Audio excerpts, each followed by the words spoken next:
ಮಾಡ್ತೀನಿ. ಕಥೆ ಇಷ್ಟ ಆಗಿದ್ದರಿಂದ ಇದು ಒಪ್ಕೊಂಡೆ ಅಷ್ಟೇ. ಇಲ್ಲದೆ ನಾನು ಯಾರಿಗೇ ಆಗಲಿ ಬೋರ್ ಆಗಿಬಿಡುತ್ತಲ್ಲ, ನೋಡೋರ್ಗೂ ಬೋರ್ ಆಗುತ್ತೆ, ಆ ಕೆಲಸ ಮಾಡೋರ್ಗೂ ಬೋರ್ ಆಗುತ್ತೆ. ಮಾಡಿದ್ದೇ ಕೆಲಸ ಮತ್ತೆ ಮತ್ತೆ ಮಾಡಿ ಅದಕ್ಕೆ ಸಿನಿಮಾಗೆ ಯಾಕೆ ಬರಬೇಕಾಗಿತ್ತು? ಸಾಫ್ಟ್ವೇರ್ ಇಂಜಿನಿಯರ್ ಯಾವ ಥರ ಆಗ್ಬೋದಾಗಿತ್ತು? ಮಾಡಿದ್ದೇ ಕೆಲಸ ಮತ್ತೆ ಮತ್ತೆ ಮಾಡೋದಕ್ಕೆ. ಸಿನಿಮಾಗೆ ಬಂದು ಅದೇ ಆಗುತ್ತೆ ಅಂತಂದಾಗ ಒಂಥರ ಹಿಂಸೆನೇ ಆಗುತ್ತೆ.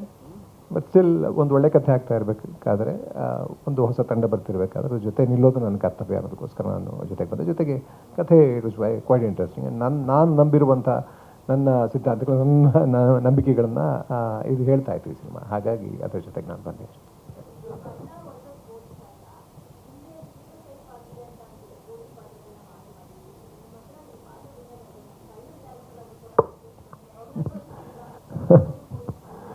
ಇಲ್ಲ, ಈ ಕಡೆಯಿಂದ ನೋಡಿ ಗೊತ್ತಾಗಿದೆಯಲ್ಲ, ಕಳ್ಳನ ಪಾತ್ರ ಮಾಡೋಕ್ಕೂ ಭಯ ಆಗುತ್ತೆ, ಓಡಿಸ್ಕೋಬೇಕಲ್ಲ ಪೊಲೀಸ್ ಕೈಲಿ.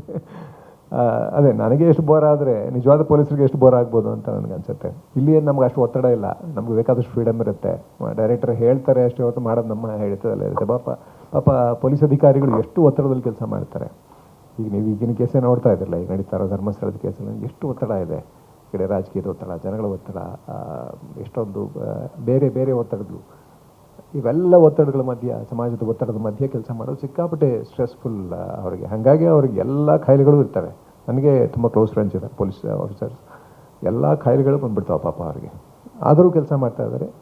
ಎಲ್ಲೋ ಒಂದು ಕಡೆ ಒಂದು ಹೋಪ್ ಇಟ್ಕೊಂಡು ಕೆಲಸ ಮಾಡ್ತಾರೆ. ಯಾಕಂದರೆ ಪೊಲೀಸ್ ಇಲಾಖೆಗೆ ಸೇರ್ಕೊಳ್ಳುವಾಗಲೇ ಎಲ್ಲರೂ ಜನಗಳಿಗೋಸ್ಕರ ಕೆಲಸ ಮಾಡಬೇಕು, ನ್ಯಾಯ ಉಳಿಸೋದಕ್ಕೆ ಕೆಲಸ ಮಾಡಬೇಕು, ಜನಗಳಿಗೆ ಹೆಲ್ಪ್ ಆಗೋದಕ್ಕೋಸ್ಕರ ಕೆಲಸ ಮಾಡಬೇಕು ಅಂತಲೇ ಬರ್ತಾರೆ. ಆದರೆ ಬೇಕಾದಷ್ಟು ಒತ್ತಡಗಳಲ್ಲಿ ಕೆಲವರು ಬದಲಾಗಿ ಹೋಗ್ತಾರೆ, ಕೆಲವರು ಬದಲಾಗಲ್ಲ, ಹಾಗೆ ಉಳ್ಕೊಂಡಿರ್ತಾರೆ. ಟ್ರಾನ್ಸ್ಫರ್ ಹಾಕೊಂಡು ಅಲ್ಲಿ ಇಲ್ಲಿ ಹೋಗ್ತಾ ಇರ್ತಾರೆ. ಬಟ್ ಸ್ಟಿಲ್ ಅವ್ರು ಕೆಲಸ ಮಾಡ್ತಾರೆ. ಅಂಥವರಿಂದನೇ ಜನ ಇವತ್ತೊಂದು ಲೆವೆಲ್ಗೆ ನೆಮ್ಮದಿಯಾಗಿರ್ಲಿಕ್ಕೆ ಸಾಧ್ಯ ಆಗಿದೆ. ಸೊ ಆ ಥರದೊಂದು ಪಾತ್ರ ಇದು ಅಂತ ಅನ್ಕೋಬೋದು. ಈಗಲೇ ಜಾಸ್ತಿ ಹೇಳ್ಬಿಟ್ರೆ ಮತ್ತೆ ರಿವೀಲ್ ಮಾಡ್ದಂಗೆ ಆಗ್ಬಿಡುತ್ತಲ್ಲ.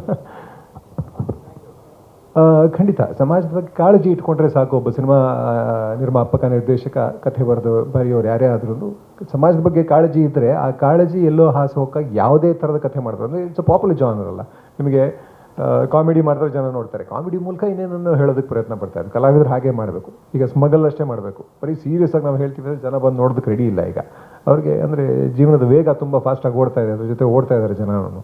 ಅವ್ರನ್ನ ನಿಲ್ಲಿಸಿ ಕರ್ಕೊಂಡು ತೋರಿಸ್ಬೇಕು ಈ ಥರದ್ದು ಏನಾದ್ರು, ಈ ಥರದ ಮೂಲಕನೇ, ಥ್ರಿಲ್ಲರ್ ಮೂಲಕ, ಕೊಲೆಯ ಮೂಲಕ, ಪೊಲೀಸ್ ಕೇಸ್ಗಳ ಮೂಲಕ, ಕಾಮಿಡಿ ಮೂಲಕ, ಈ ಥರ ಇದೆಲ್ಲದರ ಮೂಲಕ ಹೇಳಬೇಕಾಗತ್ತೆ. ಅದೇ ಕಾಳಜಿ, ಸಾಮಾಜಿಕ ಕಾಳಜಿ ಒಬ್ಬ ಸಿನಿಮಾ ಮಾಡೋನಿಗಿದ್ದರೆ ಅದು ಖಂಡಿತ ಅದರೊಳಗಡೆ ಬಂದುಬಿಡುತ್ತೆ. ಜೊತೆಗೆ ತುಂಬ ಪವರ್ಫುಲ್ ಮೀಡಿಯಮ್ ಸಿನಿಮಾ ಮೂಲಕ ಹೇಳಿದಾಗ ಖಂಡಿತ ಅದರ ಇಂಪ್ಯಾಕ್ಟ್ ಇದ್ದೇ ಇರುತ್ತೆ. ಮಕ್ಕಳು ಖಂಡಿತ, ಅಂದರೆ ಗೊತ್ತಿಲ್ಲ ಈ ಸಿನಿಮಾ ಮಕ್ಕಳು ಎಷ್ಟು ವಯಸ್ಸಿನ ಮಕ್ಕಳು ನೋಡ್ಬೋದು ಅಂತ ಅನ್ನೋದಕ್ಕೆ ನನಗೆ ಗ್ಯಾರಂಟಿ ಇಲ್ಲ. ನಾನಾಗಿದ್ರೆ ನನ್ನ ಮಕ್ಕಳಿಗೆ ಚಿಕ್ಕ ವಯಸ್ಸನ್ನು ತೋರಿಸ್ಬಿಡ್ತಾ ಇದ್ದೆ. ಯಾಕಂದರೆ ಎವ್ರಿಥಿಂಗ್ ಇಸ್ ಅನ್ ಎಜುಕೇಷನ್ ಅಂತ ನನಗನ್ಸುತ್ತೆ. Cinema is a wonderful education ಅಂತ. ಜೊತೆಗೆ ತುಂಬ ಇಂಪ್ಯಾಕ್ಟ್ಫುಲ್ ಆಗಿರುತ್ತೆ. ಜೊತೆಗೆ ಪೇರೆಂಟ್ಸ್ ಇದ್ರ ಜೊತೆಗೆ ಪೇರೆಂಟಲ್ ಗೈಡೆನ್ಸಲ್ಲಿ ಸಿನಿಮಾ ನೋಡುವಂಥ ಸಿನಿಮಾಗಳಿರ್ತಾವಲ್ಲ, ಅಂಥವೆಲ್ಲ ಡೆಫಿನೆಟ್ಲಿ ಈ ಸಿನಿಮಾ ನನಗೆ ಅನಿಸುತ್ತೆ ಹುಡುಗರಿಗೆ, ಮಕ್ಕಳಿಗೆ ತೋರಿಸ್ಬೇಕು ಅಂತಲೇ ಅನಿಸುತ್ತೆ. ಇದು ಅಂದರೆ ಕೊಲೆ ಇವೆಲ್ಲ ಇದೆ, ಅತ್ಯಾಚಾರ, ಕೊಲೆ ಅಂತೆಲ್ಲ ಹೇಳ್ತೀವಿ. ಡೆಫಿನೆಟ್ಲಿ ಒಂದು ಲೆವೆಲ್ಗೆ ಯಾವ ವಯಸ್ಸಿನ ಮಕ್ಕಳಿಗೆ ಅಂತ ನನಗೆ ಗೊತ್ತಿಲ್ಲ. ಆದರೆ ತೋರಿಸಿದ್ರೆ ಏನಾಗುತ್ತೆ, ಈ ಥರದ ಸಿನಿಮಾಗಳನ್ನ ಮಕ್ಕಳಿಗೆ ನಾಗಲೇ ಹೇಳ್ತಾ ಇದ್ನಲ್ಲ, ಹೆಣ್ಣಿನ ಬಗ್ಗೆ, ಹೆಣ್ಣನ್ನು ನೋಡುವ ನೋಟ ನಿಧಾನವಾಗಿ ರೂಪುಗೊಳ್ತಾ ಹೋಗುತ್ತೆ. ಅದರಲ್ಲೊಂದು ಮೆಚುರಿಟಿ ಬರುತ್ತೆ, ಅದರೊಂದು ಗೌರವ ಬರುತ್ತೆ ಅನ್ನೋದು ನನಗನ್ಸುತ್ತೆ ಖಂಡಿತ. ಸ್ವಾದಿಷ್ಟತೆಯ ಸ್ವಾದ, ತಾಜಾತನದ ಆಹ್ಲಾದ, ಉತ್ತಮ ಆರೋಗ್ಯ ಮತ್ತು ಹೆಚ್ಚಿನ ರೋಗ ನಿರೋಧಕ ಶಕ್ತಿಯ ವೃದ್ಧಿಗೆ ಈಗ ನಿಮಗೆ ಸಿಗುತ್ತಿದೆ ಉತ್ತಮ ಗುಣಮಟ್ಟದ ಪೌಷ್ಟಿಕಾಂಶ Shri Vaidik millet health mix. ಇದು ಸಿರಿಧಾನ್ಯಗಳ ಸಂಪತ್ತು.